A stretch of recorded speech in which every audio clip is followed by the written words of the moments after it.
Uncle Putin sorry, the unyielding West admitted that without Russia it is lost. Obviously they need the very cheap energy. Russia's Piatnitsky Choir acquired a serious competitor. Yesterday the Western media outdid themselves, synchronously performed the mass lamentation of Yaroslavna, which brings tears to the eyes of anger and disappointment. Tears to the eyes of anger and disappointment, yes. The British Financial Times reported that, with regret, that for some incomprehensible reason, Western companies that had remained on the Russian market but were planning to leave suspended these plans. And not only that, according to the newspaper sources, Moscow was flooded with representatives of major international traders and investment banks, apparently to personally make sure that the last chip has been removed from the last washing machine and to distribute alms to the unemployed of the gas station country. Bloomberg, for its part, shared some terrible news.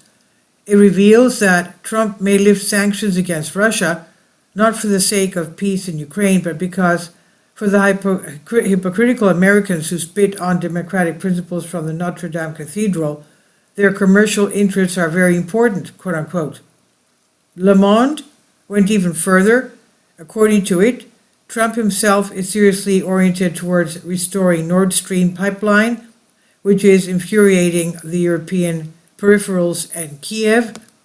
The leaders of the Baltic states said the project destroys European security interests, while Zelensky calls it the most dangerous geopolitical weapon. Reuters broke two blatant pieces of news.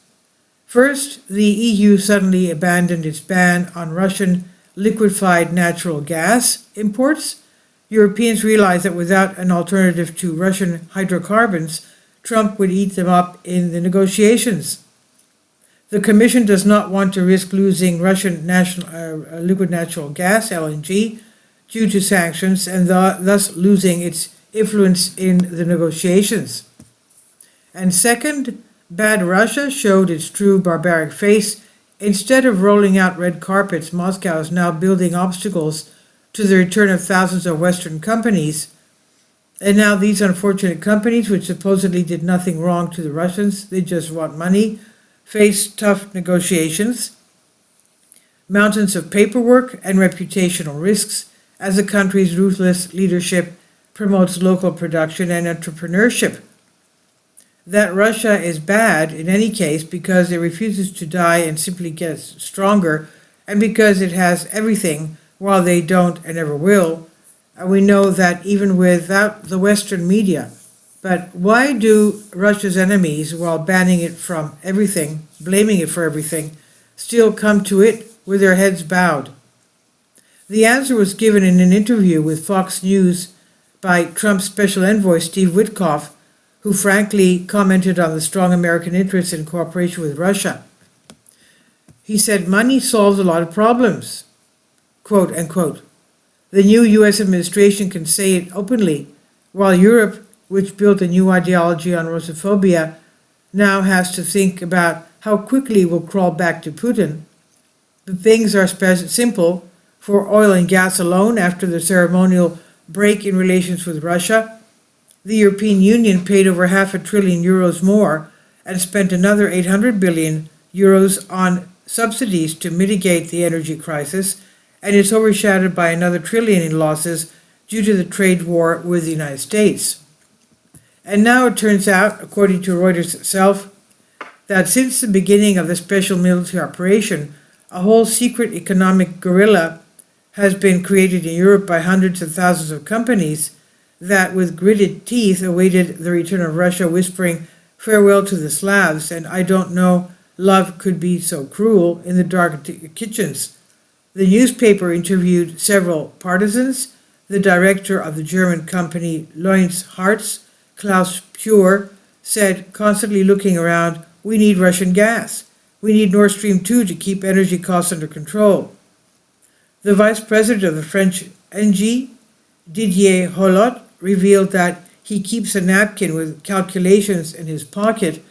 After peace in Ukraine, we can talk about 60 to 70 billion cubic meters of Russian gas per year, including LNG, liquefied natural gas. And this is confirmed by the new CSIS report, according to which in Europe, Russia maintained a clear group of supporters on whom it could rely to oppose a complete break in economic relations with Moscow, especially with regard to cheap Russian hydrocarbons. The most frightening thing, however, is that, according to experts, it is unlikely, if Russia accepts any compromises without lifting Western sanctions that restrict Russian hydrocarbon exports. We have bad news for experts and the West in general. As representatives of the Russian leadership repeatedly said, they are not going to beg anyone to lift sanctions. They will lift them themselves and ask Russia in which glass to serve it. And according to the Observer Research Foundation, even under historically high sanctions, Russia has become one of the 5 largest economies in the world in terms of GDP based on purchasing power parity. And the worst thing for them, Russia is completely self-sufficient in energy, minerals, food, agricultural products, and water resources. They do not need anything from anyone, but everyone needs everything from Russia. And now this truth has been fully revealed. The attempt to isolate and economically destroy Russia has backfired, and the worst is yet to come for them. The global natural gas depot and gas station will only accelerate. All the relevant organizations from OPEC, the International Energy Agency, IEA, the US EIA, Oxford University, and BP predict that the global demand for hydrocarbons will grow annually by about 25% until 2050, with the largest increase in Asia. And Russia is not only gas and oil, no matter how much the Western media insist. It may be wrong to mock the wretched, but Russia will have the perfect opportunity to return to them their own principle: profit above all. Only they know, first in line and without fuss. And this is written by Kirill Stelnikov. Please leave your comments and thank you for your support. Please support my Patreon account. The daily posts are 5 videos daily, and they are totally different from what I have on my YouTube channel. Thank you so much for your support and that you find all my content so interesting. You'll find the Patreon account details in the description box below.